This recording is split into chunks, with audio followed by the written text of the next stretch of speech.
মৰমৰ ছাত্ৰ-ছাত্ৰীসকল আজমল সুপাৰ ফৰ্টিৰ 2021 চনৰ কোৱেশ্চন পেপাৰখনৰ পৰা মই 62 লৈকে 61 লৈকে তোমালোকক আজি 62 পৰা আৰম্ভ কৰিছো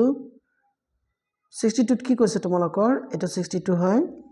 বৃক্কত থকা ৰেচন এককক কোৱা হয়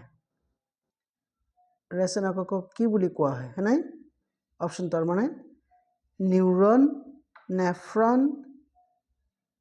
তাৰপিছত কি আছিল ইউনিফেৰাছ টিউবুলাছ তাৰপিছত কি ব্ৰাউনিয়ান বৌমানছ কেপচুল আৰু কি দিছে বৌমানছ কেপচুল কোনটো তোমালোকৰ ৰাইট অপচন হ'ব এটা তোমালোকে একো ইয়া টেকনিক্যাল কথা নাই জাস্ট মুখস্থ কৰিব লাগিব তোমালোকে জানিবা এটা হ'ব তোমালোকৰ নেফ্ৰন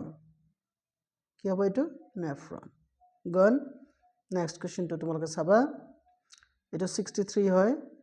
যে উদ্ভিদত ড্যাশৰ যোগেদি উদ্ভিদত পানী ড্যাশৰ যোগেদি পৰিবাহিত হয় পানী সকলো মত মনত ৰাখিবা এইটো জাইলেম হয় আৰু ফ্লোয়েমেদি কি পৰিবাহিত হয় খাদ্য বস্তু ফাইন তেনে তোমালোকৰ ৰাইট অপচন হ'ব জাইলেম মনত ৰাখিবা নেক্সট কোৱেশ্চনটো আছে তোমালোকৰ কি এজোপা গছক ড্যাশত ৰাখি মূলৰ কি সিজগৰ পানী শোষণৰ ক্ষমতা বঢ়াব পৰা যায় ক'ত ৰাখি তোমালোকক অপচন দিছে ইয়াত যে ইন এ শেড মানে ছাদ ৰাখি কম পোহৰত ৰাখি ফেনত ৰাখি কভাৰ্ড উইথ এ পলিথিন বেগেৰে ঢাকি ৰাখি কোনটো হ'ব তোমালোকে জানিবা যেতিয়া ফেন তোমালোকে অন কৰি দিবা তেতিয়া তাৰ বাষ্পমোচন বৃদ্ধি হয় বাষ্পমোচন যেতিয়া বৃদ্ধি হ'ব তেনেহলে পানী শোষণ ক্ষমতাও তেতিয়া তাৰ বৃদ্ধি হ'ব সেইকাৰণে তোমালোকৰ সি অপচনটো কাৰেক্ট নেক্সট তোমালোকে চাবা ইয়াত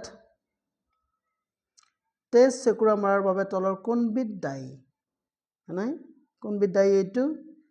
এইটো তোমালোকৰ হ'ব প্লেটলেটছ একদম পুৰা মুখস্থ ৰাখিবা তোমালোকে প্লেটলেট নেক্সট কোৱেশ্চন 66 কি আছে তোমালোকৰ যে ইষ্টত ড্যাশ পদ্ধতিৰে প্ৰজনন হয় কি পদ্ধতিৰে প্ৰজনন হয় ইষ্টত ইয়া অযৌন প্ৰজনন হয় কিন্তু অযৌন প্ৰজননৰ ভাগ কেইটা আছে নহয় আকৌ সেইকাৰণে এই ভাগ কেইটা ইয়াত তোমালোকৰ অপচনত দিয়া আছে লক্ষ্য কৰিব পাৰিছে তোমালোকে এটা আছে ফ্ৰেগমেন্টেশন তানেকে খণ্ডিতকৰণ স্পৰ ফৰ্মেশন ৰেণুৰ দ্বাৰা মুকুলোদ্গম বাৰ্ডিং আৰু ডি হল তোমালোকৰ চকু কোনটো হ'ব তোমালোকৰ ইষ্ট মানে তোমালোকে মুকুলোদ্গম সকলো সময়ত ভাবি ল'বা বাৰ্ডিং মুখস্থ ৰাখিবা তোমালোকে 67ত কি দিছে তোমালোকক উদ্ভিদ সমূহত এটা গোলাকৃতিৰ নিম্ন বৰ্গৰ গঠন হয় যত ৰেণুবোৰে উপযুক্ত পৰিৱেশ পালে নিৰ্গত হয় কি এইটো হ'ব তোমালোকৰ ৰেণুধৰক কি বুলি কোৱা হয় ইংৰাজীত স্পৰফাইটিছ তোমালোকে এইটো কিন্তু মুখস্থ ৰাখিবা দুটাই অসমীয়াটো ইংৰাজীটো কেতিয়াবা অসমীয়াটো নিদি ইংৰাজীটো দিয়ে কোৱেশ্চনত ফাইন নেক্সট কোৱেশ্চনটো কি আছিল তোমালোকৰ তলৰ কোনটো পৰিঘটনাই ৰাসায়নিক পৰিৱৰ্তন নুবুজায় বুলি কৈছে কোনটো মানে অপচন কেইটা দি আছে তোমালোকৰ ইভলিউশন অফ গ্যাস মানে গ্যাসৰ উৎপত্তি আকৃতিৰ পৰিৱৰ্তন তাৰ পিছত উষ্ণতাৰ পৰিৱৰ্তন আৰু কি আছে ৰঙৰ পৰিৱৰ্তন তোমালোকে জানিবা এই তিনটা যে আছে গ্যাসৰ উৎপন্ন হোৱা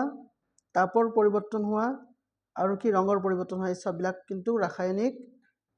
বিক্ৰিয়াৰ এটা বৈশিষ্ট্য খালি কোনটো নহয় কিন্তু বিটো তোমালোকৰ নহয় বুজিছা এটা তোমালোকৰ ৰাইট অপচন হ'ব আকৃতিৰ পৰিৱৰ্তন হোৱাটো ৰাসায়নিক পৰিৱৰ্তনৰ লগত কোনো সম্পৰ্ক নাই পিছৰ কোৱেশ্চনটো চাবা তোমালোকে তলৰ কোনজোৰ সংশ্লেষিক আঁহটো তোমালোকে বুজি পোৱা কৃত্ৰিম আঁহ তাৰ মানে কোনটো হ'ব ইয়াত আছে তোমালোকৰ সিল্ক নাইলন ৰেয়ন পলিএষ্টাৰ তাৰপিছত কি আছে flash polyester nylon polyester rayon আৰু কি দি আছে উল, ফ্লেক্স এণ্ড জুট কোনটো হ'ব তোমালোকৰ জানা ফ্লেক্স পলিয়েষ্টাৰ নাইলন এইটো হ'ব তোমালোকৰ নাইলন পলিয়েষ্টাৰ আৰু ৰেয়ন এই তিনিটা তোমালোকৰ সাংশ্লেষিক আহ তোমালোকে মুখস্থ ৰাখিবা আচ্ছা এইখিনিতে তোমালোকৰ মূৰত মই এটি কোশ্চেন দিব বিচাৰিছো তোমালোকে ইয়াৰ আনসাৰটো কমেন্টত দিবলৈ চেষ্টা কৰিবা ফাইন কোশ্চেনটো এনেকা ডাঙৰছে পানীৰ মাজেৰে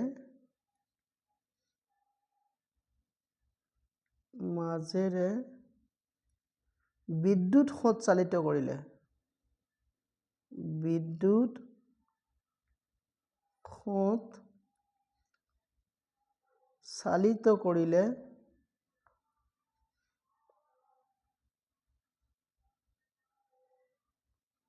কি উৎপন্ন হ'ব